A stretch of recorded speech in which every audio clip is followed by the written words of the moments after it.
Cadena 30, la televisión más abierta que nunca. Penalista constitucionalista José Elías Romero Apis. ¿Cómo estás, José Elías? Muy bien, Pascal, me da mucho gusto saludarte a ti. Bueno, muchas gracias por estar con nosotros en Excelsior Televisión y Cadena 3. Estamos en transmisión simultánea y queremos preguntarte, bueno, tu impresión sobre esta presunta captura de Joaquín El Chapo Guzmán. Bueno, esto de confirmarse debe reconocerse como un gran éxito de nuestro gobierno, lo cual hay que saludar y elogiar. Y sobre todo porque se dio un momento ya muy angustiante jurídicamente. Sí. A Joaquín Guzmán le faltaba 1 año y medio más o menos la sentencia a la que fue sometido. Es un dato muy importante el que nos das, Pepe. Es decir, hubiera terminado esto posiblemente por ahí de junio del año 2015. Estamos hablando por lo cual de... quedaría ya chino libre, ¿verdad? Sí, estamos hablando de los delitos por los que fue sentenciado. Por los que fue sentenciado y que lo condenaron a 20 años y meses, después de los cuales purgó 7 años y 8 meses aproximadamente, desde mayo de 93 hasta enero de 2001, que se evadió. Bueno, es muy importante el dato. Ahora, me imagino que el señor Joaquín El Chapo Guzmán podría ser, si es que fue detenido, podrá ser acusado de delitos cometidos después de la fuga. Puede ser acusado, desde luego, si siguió cometiendo delitos después de la fuga, pero estos delitos no han sido procesados ni sentenciados. Correcto. Es decir, tendría que comenzar el proceso una vez que está presente. El proceso penal no se puede llevar en ausencia. Entonces, incluso algunos de esos delitos pudieran en 14 años ya haber prescrito por no haberse iniciado el juicio correspondiente. Entonces era muy importante, resultaría muy importante esta captura si es que se confirma. Sí, y si fuera partido de fútbol fue al minuto 89, y si fuera pelear box en el round 12, qué bueno que ya sería. Bueno, Pepe, tiene una pregunta Talo Mata para ti. José Elías Romero Apis, buenas tardes, te saluda Talo Mata. Me da mucho gusto, Talo. Igualmente, muchas gracias.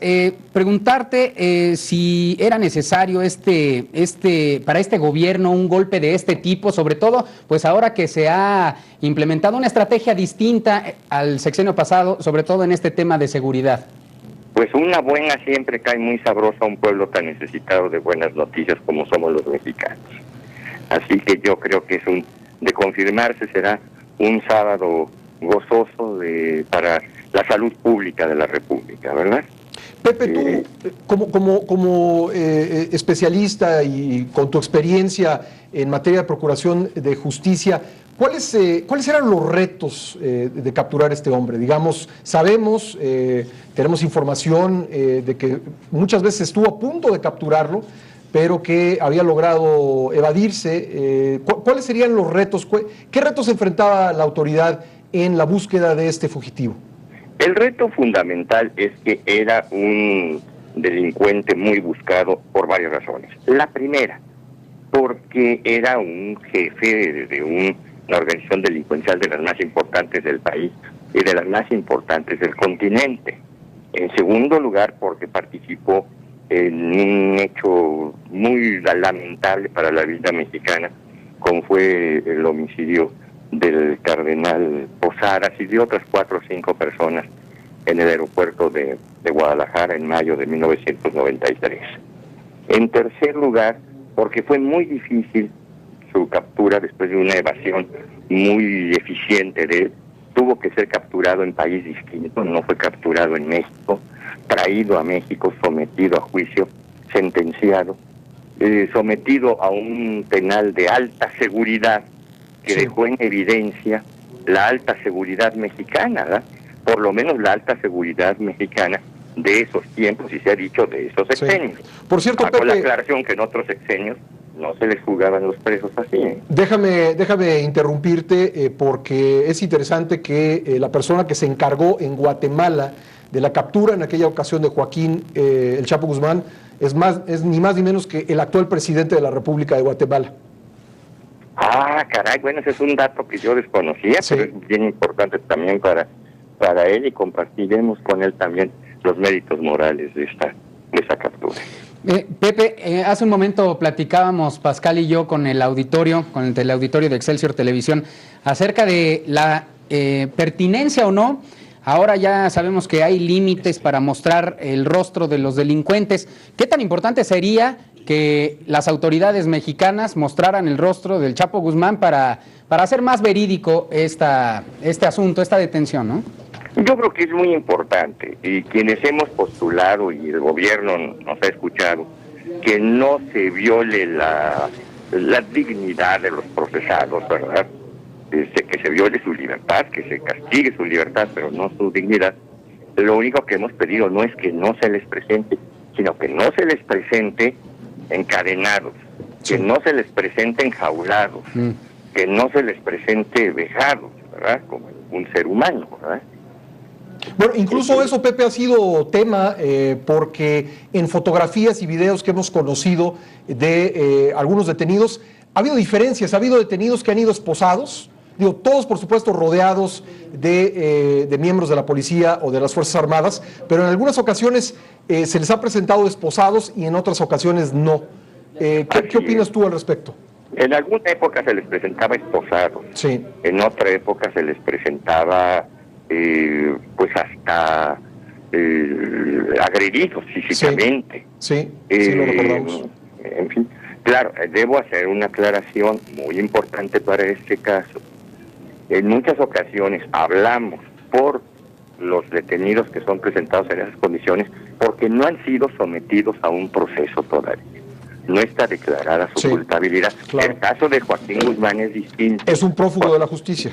Es un sentenciado que se evadió ya con sentencia firme, ¿verdad? Sí. Es decir, es un caso distinto. Pues muy bien, José Elías Romero Apis, te agradecemos mucho estos minutos de conversación con apuntes pues muy precisos para ir completando esta historia.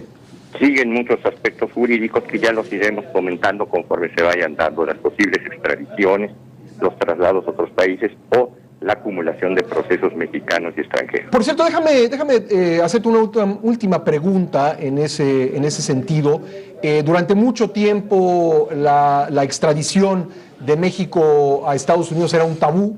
Esto fue ya levantado hace muchos años y se ha extraditado a muchos presuntos culpables a los Estados Unidos. ¿Qué opinión te merece este tema de debate?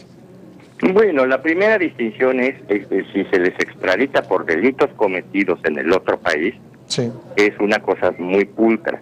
Por delitos cometidos en México, es una cuestión ya no tan pulcra. Esa es la primera diferencia. La segunda, para que alguien sea juzgado en otro país, pueden utilizarse mecanismos para ser juzgados a larga distancia, mecanismos jurídicos.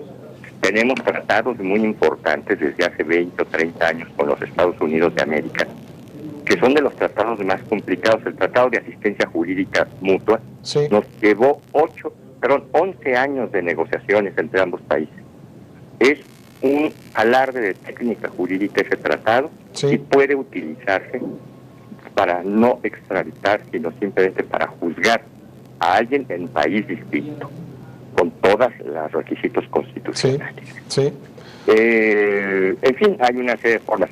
De todas maneras, alguien podría ser, en el caso del Chapo, podría ir a otro país, por ejemplo Estados Unidos, aunque estuviera purgando su sentencia mexicana, con un inconveniente nada más, que corren los dos taxímetros. Es decir, si él se va a Estados Unidos, siguen contándole los días que esté en Estados Unidos como si estuviera purgando pena en México.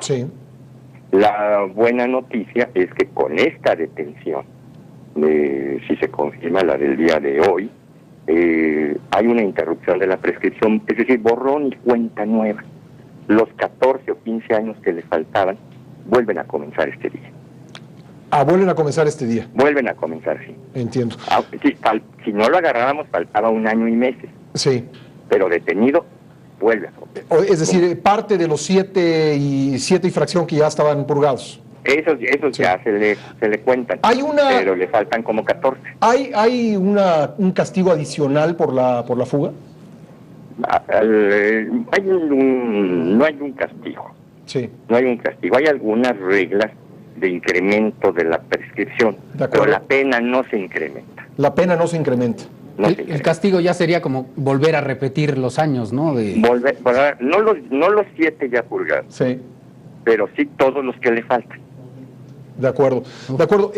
Quisiera sobre el tema de la extradición y de poner a juicio en los Estados Unidos a personas de nacionalidad mexicana por delitos cometidos en México. Bueno, creo que habría que recordar el caso de Juan García Ábrego, que no fue extraditado. Él era el líder del cártel del Golfo. Digamos, en ese sentido, me atrevo a decir, o ustedes corríjanme, me atrevo a decir que era un personaje pues más o menos del nivel, de la talla de Joaquín El Chapo Guzmán, puesto que en ese momento el cártel del Golfo era una sola organización y García Ábrego, tras de ser detenido en el sexenio de Ernesto Zedillo, entiendo, Pepe, corrígeme si estoy equivocado, él fue deportado a Estados Unidos porque tenía nacionalidad estadounidense, además de la mexicana. Sí, y además porque se quiso hacer así, y creo que porque además no tenía una suficiente evidencia la autoridad mexicana para procesarlo. Sí. Creo que era más práctico que lo procesaran otros en detrimento de que lo procesáramos nosotros. Sí. Fue un hombre muy importante, como tú lo dices, históricamente, en un tiempo en el que era quizá más importante que los carteles actuales. No Sí. estoy hablando en cantidades de droga ni de dinero, pero sí en Sino de cantidad estructura, sí, ¿no? de estructura Sí. de poder delincuencial, porque era casi única. Claro, ahora García Ábrego, bueno, ya tiene casi 20 años esta deportación a los Estados Unidos y actualmente, que yo sepa, la última información que supe es que está purgando sentencia en una cárcel de alta seguridad en el estado de Colorado, en Florence, Colorado. Allá pueden ser sentencias hasta perpetuas, ¿sí?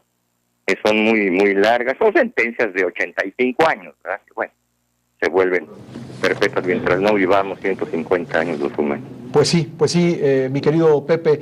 Muchísimas gracias por estos minutos de análisis. Si tú nos permites, pues estaremos en contacto contigo conforme nos vaya llegando más información.